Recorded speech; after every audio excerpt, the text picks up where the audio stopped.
নমস্কার বন্ধুরা, আমি টুম্পা আটি নতুন রেসিপিতে আপনাদের সবাইকে স্বাগত। এই গরমে চিকেনের ঝোল ঝাল খেতে কিন্তু ভালো লাগছে না। এইভাবে একবার হালকা পাতলা চিকেনের ঝোল বানিয়ে দেখুন, দুপুরবেলা কিন্তু জমে যাবে, বা রুটি পরোটার সাথেও কিন্তু খেতে ভালো লাগবে, এমনকি ব্রেডের সাথেও সার্ভ করা যায়। তাহলে চলুন দেরি না করে মূল ভিডিওতে চলে যাওয়া যাক। প্রথমে সবজি নিয়েছি গাজর, বিনস, ক্যাপসিকাম, আলু আর টমেটো। সমস্ত সবজিকে কেটে নিয়েছি। চিকেন নিয়েছি 700 থেকে 750 মতো। এবার কড়াইতে সাদা তেল দিয়ে দিয়েছি 1 থেকে 1.5 চামচের মতো। ফোড়নে দিয়েছি ছোটো এলাচ, দারচিনি আর লবঙ্গ, আর দিয়েছি গোটা গোলমরিচ। ফোড়নটাকে গ্যাসের ফ্লেমটা লোতে রেখে 30 সেকেন্ড মতো ভেজে নেব। একটা খুব সুন্দর মিষ্টি গন্ধ বেরোতে শুরু করেছে। সেই সময় 15 থেকে 16টা মতো রসুনের কোয়া আর 1/2 ইঞ্চি আদা থেতো করে নিয়েছিলাম, সেটা দিয়ে দিলাম। বাটার থেকে থেতোটা দিলেই কিন্তু স্বাদটা ভালো হয়। 1 মিনিট মতো গ্যাসের ফ্লেমটা লোতে রেখে ভেজে নেওয়ার পর 2টো মিডিয়াম সাইজের পেঁয়াজ কুচি দিয়ে দিলাম। পেঁয়াজটাকে দিয়েও গ্যাসের ফ্লেমটা হাইতে করে দিয়ে আরও 3-4 মিনিট ভেজে নেব।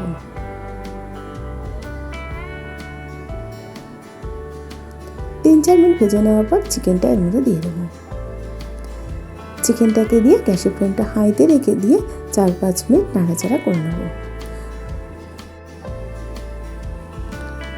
চিকেনটাকে 5 মিনিট মতো ভালো করে নাড়াচাড়া করে নিলাম। এবার দিয়ে দেব 1 চামচ নুন, 1/2 চামচের থেকে একটু বেশি হলুদের গুঁড়ো আর 1 চামচ জিরে গুঁড়ো। এবার গ্যাসের ফ্লেমটা লোতে রেখে মশলাটাকে ভালো করে কষিয়ে নেব। এই রান্নাটাতে আর কিন্তু কোনো মশলা ব্যবহার করব না। কাশ্মীরি লাল লঙ্কার গুঁড়ো কিন্তু দেব না। ভালো করে কষিয়ে নেওয়া হয়ে গেছে 3-4 মিনিট। এবার যে সবজিগুলো সেদ্ধ হতে সময় লাগবে সেই সবজিগুলো আগে দিয়ে দেবো। প্রথমে দিয়ে দিলাম আলু, গাজর আর টমেটো। টমেটোটা আগে দিলে টমেটোটা গলে গেলে স্বাদটা ভালো হবে, তাই জন্য আমি টমেটোটা আগে দিয়ে দিয়েছি। ভালো করে নাড়াচাড়া করে নিচ্ছি। এবার সমস্ত সবজিকে সেদ্ধ হওয়ার জন্য ঢাকা দিয়ে রেখে দেবো আরও 8-9 মিনিটের মতো।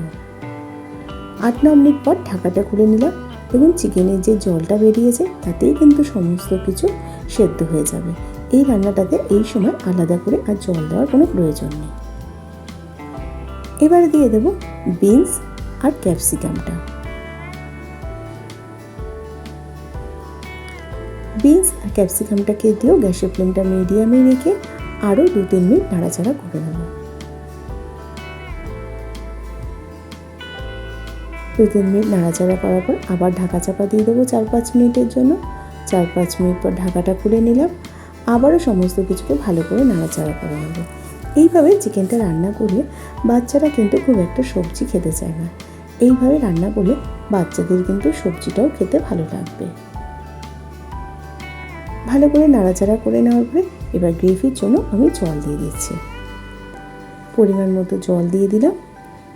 এবার ভালো করে নাড়াচাড়া করে নিয়ে আবারও ঢাকা দিয়ে রেখে দেবো সমস্ত সবজি যতক্ষণ সেদ্ধ না হচ্ছে। 50%-এর বেশি কিন্তু সবজিটা সেদ্ধ হয়ে গেছে। ঢাকাটা খুলে নিলাম প্রায় 5-6 মিনিট পর।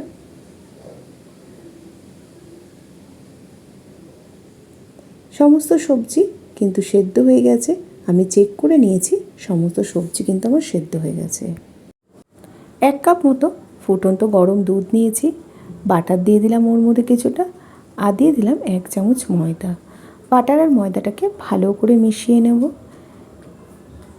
চিকেনে এই বাটার আর দুধটা দিলে স্বাদটা কিন্তু খুব সুন্দর হয়। এবার ঝালের জন্য দিয়ে দিলাম 1.5 চামচ গোলমরিচের গুঁড়ো। গোলমরিচটাকে দিয়ে ভালো করে মিশিয়ে নেব। রান্নাতে প্রথমে কিন্তু আমি একদম অল্প তেল ব্যবহার করেছি এই বাটারটা দেব বলে। ভালো করে মিশিয়ে নেওয়া হয়ে গেছে। এবার চিকেনের মধ্যে এটা দিয়ে দেব। ভালো করে মিশিয়ে নেব এবারে। আর কিন্তু বেশিক্ষণ ফোটাবো না এটাকে দিয়ে, কারণ এটা দিয়ে বেশি ফোটালে যেহেতু ময়দা দেওয়া আছে গ্রেভিটা অনেকটা ঘন হয়ে যাবে। 1.5 থেকে 2 মিনিট মতো ভালো করে ফুটিয়ে নেব।